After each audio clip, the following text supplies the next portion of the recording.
I'm Andre Keldenhuis, and I am an e-research specialist here at Victoria University up in ITS. My name is Chris Maimon, and I'm a PhD candidate at the School of Psychology here.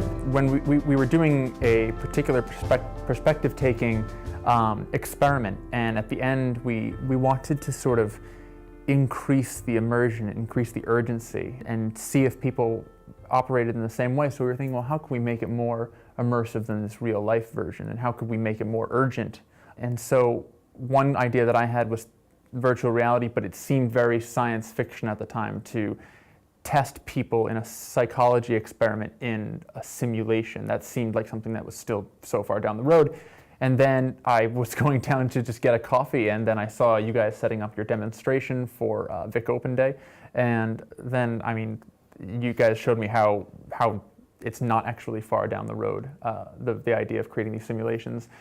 It's actually quite available. The simulations we're creating, the reason we'd create them in a simulation as opposed to in real life is because it would otherwise not be ethically permissible sometimes. So, for instance, like, I wanted to create some sort of sense of urgency in the current paradigm that I was doing in real life, but I would never be able to do, I would never be able to like set the room on fire, obviously, because it's not ethically permissible, but I could possibly give people the experience of seeing that happen in VR, and maybe, that would be okay. I mean, certain things you still can't sort of trick people into thinking are happening just because it's just wrong. Yeah, exactly. Like, so we're in Wellington, so obviously I wouldn't want to have like some sort of earthquake happening, because that would trigger some really awful reactions, I'm sure. But there are certain areas where we can explore human responses that would otherwise be just ethically out of bounds,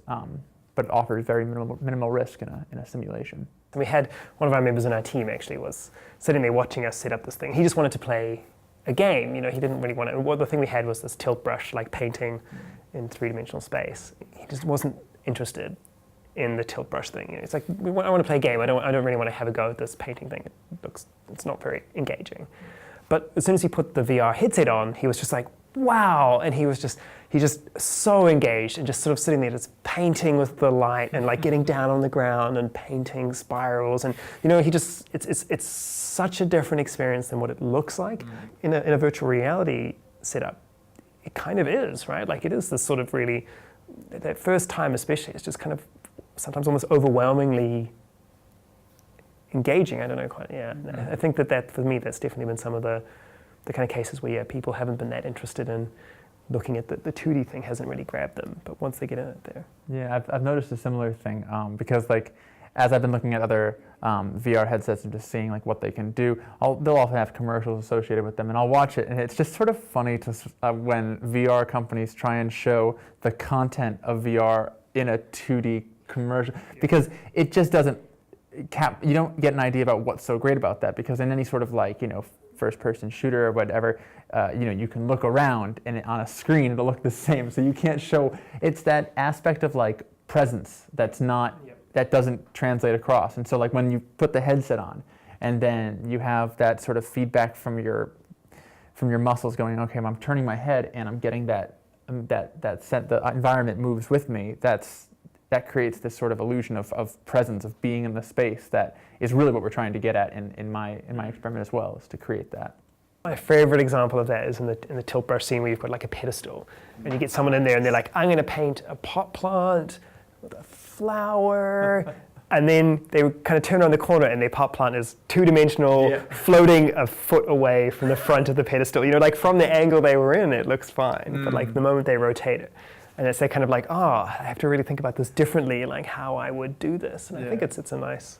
I had a friend who went to the tilt brush to play with the VR thing, because everyone in the hallway wanted to sort of come in and have a run with it. And so I explained to them, like, one of the things in tilt brush you can do is you can paint something and you can use the grip buttons to scale it out. And so I said, so you could paint something small and scale it out, and then you'll suddenly be standing in it. And she goes, oh, cool, I'll paint a house. But she painted a 2D house, and then she scaled it out, and it was just a big wall. And I was like, well, yeah, it's because you haven't thought about the third dimension of it.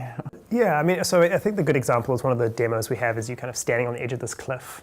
And I certainly found the first time I used it to be, I hate heights, and I found it really uncomfortable. It wasn't too bad, but you could definitely feel a certain unease It was kind of definitely there.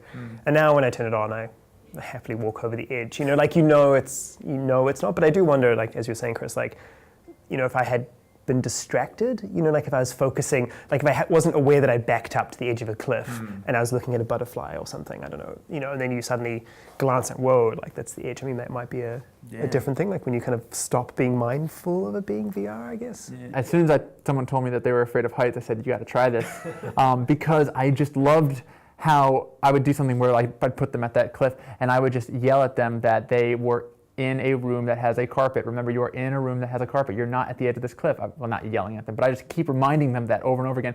And I would say, come on, take that step over it. And they just could not do it. Well, they would do it eventually, but like they hand back the controllers and be like covered in sweat, and like you could just tell their heart had been racing. I mean, it's like no amount of conscious control could stop them from feeling that fear of what it looks like. And so that's what I think is like the most interesting thing. But for like the rest of the staff, it was really a good morale booster to sort of have a place where they could go and experience this thing that's completely new to them. The body's just not really, or the mind is just not really programmed yet to be immediately desensitized to the fact that what you see is not what is actually there. I think it's possible that like down the road, as VR becomes more and more something that most people have had an experience with, we're probably gonna like see that people get desensitized to it. Like the first movie that was ever made was of a train coming towards the camera, but along the side of it. And they showed it at a cinema, and people had never seen like film like that, and it sent the entire crowd like running for the doors, literally, like in panic. So like, that's, and we don't get that same effect at all now. So you'd imagine that VR might have a similar trajectory in the sense that right now it's very immersive because we don't have a lot of experience with it as humans. But maybe down the road that'll sort of fade. But that just adds to why it's very useful to study psychology in VR at this moment, because we get these naturalistic responses that we might not be able to replicate before people get too used to it. Yeah, exactly. Before they're aware. I don't know. I don't know if that's something that will develop in people, but it could. The way that film sort of has. The current generation of big VR kind of basically came out of like basically garage developers being like, I'm really frustrated with the fact that VR sucks and I want VR to be awesome, and it seems like it should be able to be awesome. And I don't think this is tied to military development at all. I think the military had things in a way a lot like what our current VR systems are, but I think they were developed in complete isolation. I mean, I guess I thought about it in the context of like them allowing the astronauts that will be going to Mars or something like that to sort of simulate what that might be like, using VR as well as a number of other simulatory experiences. But yeah, I've always gotten the impression that it's something that's kind of developed. I mean, if it has developed in the military earlier, that's been really quite separate to sort of what's been developed creatively. I mean, I think the current, there's some uses for it now in terms of like the vaguely military-related things where I think there's some work on post-traumatic stress disorder where they use VR to kind of put people back into the old situations and kind of resolve them in different ways. I don't know about using it as a research tool particularly, but I think for teaching and learning, it could be incredible. Quite often you have a piece of kit that you would love your undergraduate students to use. So I think there's a case there where you could be doing experiments where in VR they could use like a mass spectrometer, or they could use, you could even have them tinker with, a linear accelerator or something, where you just would never let them do that, but you could kind of give them that experience in the lab. Or experiments that are dangerous, right? Like we used to do a lab in physics where we'd irradiate copper disks with americium source. And that was fine, but if you want to do more dramatic radiation experiments, like maybe there's a case to do them in VR if you want to do something really dramatic. Or in chemistry, the same sort of thing. Some experiments are not safe to actually do in front of students. I think that the VR headset could be like that next thing that every household kind of has one of, the way that like the PC became that, and the laptops and the televisions and VCRs and DVD players. I mean, it's like, I think it's that next big thing that we can expect everyone could have for various uses. I think on the one hand, like Skype is such a powerful thing that brings people together right now. But like my parents who are on the other side of the world, Skype's never really enough because there's no sense of being present in the same place as that person.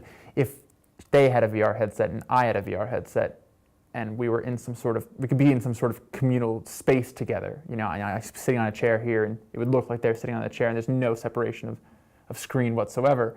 And I think that would be quite like another level of sort of bringing people together. Yeah, I mean, I guess I sort of agree as well. I think, I don't know that we'll see them in every single household, but I think we'll see them in a lot. I mean, I think it'll become like as ubiquitous as like, you know, people with a PlayStation or a Xbox or something, you know, like maybe not every single, you know, person, but most people I think will have one or two in a house. And, you know, yeah, people will use it for all sorts of purposes, not just playing games. I mean, like watching films or, you know, like all sorts of particular kinds of entertainment and things. There's this really, he's getting quite famous. He's done a few TED Talks. His name is Chris Milk, and he's doing work with filming in VR. And he does these sort of videos in these different areas that just desperately need resources, really. So villages that don't have access to clean water and stuff. So he's filmed, I saw this one video in VR where they, you know, they just filmed the experience of this one village getting access to clean water for the first time.